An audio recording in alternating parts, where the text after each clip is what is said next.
Can we just talk about these crossings across the Channel? A record 1,200 people confirmed to have arrived at Dover yesterday. In what world, Mr. Healey, is this the Labour government smashing the gangs? It's Labour government taking some of the steps necessary to deal with what's a complex international problem, and the fact that, in truth, Britain lost control of its borders 5 or 6 years ago. And so when the Tories left office and left government last year, they left the asylum system in chaos, they left record levels of immigration, and the sight we've seen of these small boats over this last 24 hours just underlines and highlights the problem. And what we're doing with the French is a part of trying to deal with these gangs.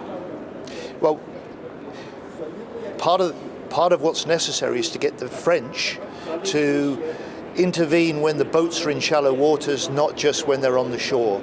And we've got to a stage now which the previous government just didn't get to, where we've got the cooperation of the French and a new relationship in place. We've got the agreement of the French that they will start to intervene in these shallow waters, not just on the shore. And our work now with the French is to get this into operation, because what we have seen is these smugglers setting to sea down the coast and arriving in these shallow waters to pick people up like a taxi. We've got to end that, and that's part of smashing the gangs, reducing the small boats, as well as getting on top of the asylum system. Sorry, just on the French, I mean, we've paid the French 480 million. Actually, interceptions are down under this Labour government. In 2023, the French were intercepting 47% of crossings. Last year, they were intercepting 45% of crossings. This year, they're only intercepting 38%. So what on earth have we given them £500,000 for? £500 million, in fact.